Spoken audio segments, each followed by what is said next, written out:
Hello everyone, एक बार फिर आप लोगों का हार्दिक स्वागत है मेरे चैनल कुलविंदर सिंह रिव्यू पर। आज हम बात करेंगे कि आखिरकार डेविड धवन और गोविंदा की जोड़ी क्यों टूट गई। आखिर इन दोनों के बीच क्या ऐसा हुआ कि आगे चल के ये आंखें और शोला और शबनम जैसी सुपर डुपर हिट फिल्में नहीं दे पाए। क्योंकि एक समय ऐसा था कि फिल्म इंडस्ट्री में, बॉलीवुड में, डेविड धवन और गोविंदा की जोड़ी को मनमोहन देसाई और अमिताभ बच्चन का कॉम्बिनेशन कहा जाता था कि डेविड धवन और गोविंदा की जोड़ी बिल्कुल वैसी ही जोड़ी है जैसे कभी अमिताभ बच्चन और मनमोहन देसाई हुआ करती थी। क्योंकि इन्होंने बॉलीवुड को इतनी ज़बरदस्त हिट फिल्में दी हैं और जिस भी फिल्म के डेविड धवन डायरेक्टर हुआ करते थे उसमें गोविंदा की कॉमेडी टाइमिंग उनका अभिनय निखर के सामने आता था। चाहे आप आंखें फिल्म देख लीजिए, चाहे आप शोला और शबनम देख लीजिए, बड़े मियाँ छोटे मियाँ में तो उन्होंने अमिताभ बच्चन को भी टक्कर दे डाली थी। तो ये था गोविंदा और डेविड धवन की जोड़ी का असर। लेकिन गोविंदा कुछ और ही कहते हैं। वो कहते हैं कि डेविड धवन एक ईमानदार डायरेक्टर थे, निर्देशक थे। वो उनसे काम बड़ी ईमानदारी से निकलवा लिया करते थे। उनके अंदर का अभिनय, कभी गोविंदा को ये नहीं कहते थे कि आप ऐसे दिखते हो या उनमें कमी है, बस ईमानदारी से काम करते थे और हमेशा काम के प्रति वो बड़े ईमानदार और वफादार रहे हैं। उनका स्माइलिंग फेस, और बिल्कुल ये फैक्ट है कि डेविड धवन ने गोविंदा के कैरियर को निखारा है। उनको फिल्म इंडस्ट्री में अगर गोविंदा की जो भी पहचान है वो डेविड धवन की वजह से है। जैसा कि आप देख लीजिए, जब भी कभी बड़ी बड़ी फिल्मों की बात आती है, चाहे वो आंखें हों, शोला और शबनम, पार्टनर, तो हमेशा नाम आता है डेविड धवन का और गोविंदा की जोड़ी का कुल्ली नंबर 1, हीरो नंबर 1। ऐसी अनगिनत फिल्में हैं जो डेविड धवन ने गोविंदा के लिए बनाई है।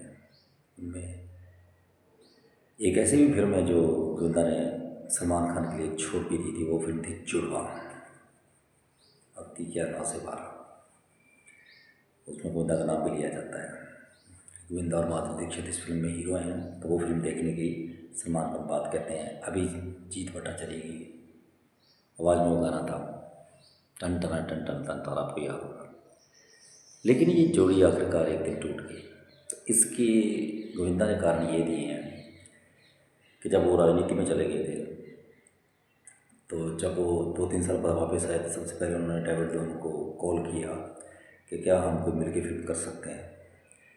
तो उनका रिस्पांस नो में था कि नहीं नहीं, अभी कोई ऐसी स्क्रिप्ट नहीं है, ऐसे बहाने बात करने लगे। तो गोविंदा का कहना है कि उनके प्रति उनकी दोस्ती में हमेशा एक फ़र्क रहा है, यानी कि डेविड धवन उनके साथ पर्सनल रिश्तों में, दोस्ती में वफादार नहीं रहे, वो उनको वफादार नहीं मानते। दूसरा कारण वो ये बताते हैं कि गोविंदा अपने बेटे को, वरुण धवन को लेके आगे चल के सीरियस हो गए थे। वो उनको गोविंदा की जगह पेश करना चाहते थे, उनका करियर संवारना चाहते थे, इसलिए आनाकानी करने लग गए थे। लेकिन बीच में सुनीता जी, जो गोविंदा जी की वाइफ हैं, उन्होंने कहा है कि नहीं, ऐसा भी नहीं है। डेविड धवन चाहते थे कि गोविंदा को सेकंड लीड करें, फिल्म में करेक्टर आर्टिस्ट बने, वो उनको इस तरह के रोल देना चाहते थे। लेकिन गोविंदा कहाँ मानने वाले थे। वो अब भी चाहते थे कि उनको फिल्म के अंदर मेन लीड हीरो ही लिया जाए। तो इस वजह से भी दोनों में अनबन हुई थी। उनके कहने का मतलब है कि डेविड धवन बिल्कुल वफादार थे, वो गोविंदा को अपनी फिल्मों में लेना चाहते थे, लेकिन सेकंड लीड में शायद अपने बेटे को मेन हीरो लेना चाहते थे। गोविंदा ने आगे चल के ये भी कहा कि हो सकता है वरुण धवन को लेके वो डेविड धवन और अच्छी अच्छी फिल्में बनाए, बल्कि गोविंदा से भी अच्छी फिल्में बनाई, उनका कैरियर सवाल ऐसा हो सकता है।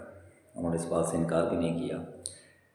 लेकिन हमें ये जोड़ी आगे चल के देखने को नहीं मिली। और कई जोड़ियाँ ऐसी होती हैं जो लास्ट तक चलती हैं। जैसे गदर 1 आई थी 2000 में, 2002 या 3 में। तो 22 साल बाद उसका सीक्वल बना लो, उसमें भी सनी देओल ही थे।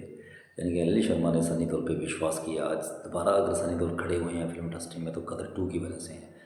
तो क्रेडिट जाता है अनिल शर्मा को, जिन्होंने विश्वास किया और उनको दोबारा चांस दिया। तो डेब्यूटेंट में भी ऐसा कर सकते थे, गोविंदा भी ऐसा कर सकते थे।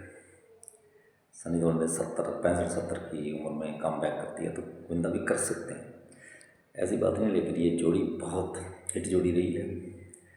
तो गोविंदा ने अलग अलग कारण बताए कि भाई इन दोनों की जोड़ी क्यों टूटी। सुनीता का कुछ और ही कहना है, फिल्म इंडस्ट्री वालों का कुछ और ही कहना है।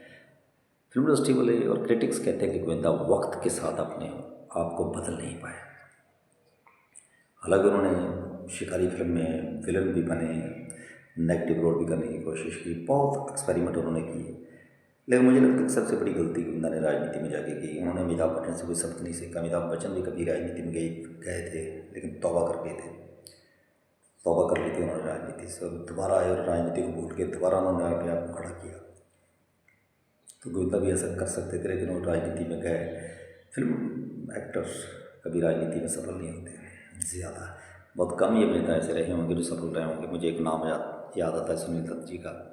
धर्मेंद्र भी बीकानेर से इलेक्शन लड़े थे, इतने कामयाब नहीं हुए। या थोड़ा बहुत विनोद खन्ना गुरदासपुर पंजाब से खड़े हुए थे, वो थोड़े कामयाब हुए थे, या राजेश खन्ना थोड़ा बहुत। लेकिन राजनीति कभी भी एक्टर्स को रास नहीं आती, तो गोविंदा को भी रास नहीं आई। उन्होंने अपना गोल्डन पीरियड राजनीति में ख़राब कर लिया, खुद करके पैसे लगाते रहे पब्लिक के लिए, लेकिन किसी ने क्रेडिट नहीं दिया, उल्टा कर्ज में डूब गए। उनका कर्तव्य भी बड़ा हुआ था, बड़ी मुश्किल से उन्होंने छुड़वाया। तो आजकल तो गोविंदा के पास उतना काम नहीं है। वो चाहते तो सनी देओल की तरह कम बैक कर सकते थे। ये सुनीता का भी कहना है कि उनसे बड़ी उम्र वाले अभी भी फिल्मों में काम कर रहे हैं, लेकिन गोविंदा वो घर बैठे हुए हैं। तो ये बड़े अफसोस की बात है कि गोविंदा को सीरियस लेना चाहिए था अपने करियर को, कि यही उनकी ब्रेड एंड बटर थी, लाइवलीहुड थी। लेकिन उन्होंने बहुत समय बर्बाद कर दिया और अब 2 शो डेब्यूटेंट उनको दे रहे हैं। लेकिन इसमें कहीं ना कहीं गोविंदा की भी गलती रही है। Thanks for watching my video.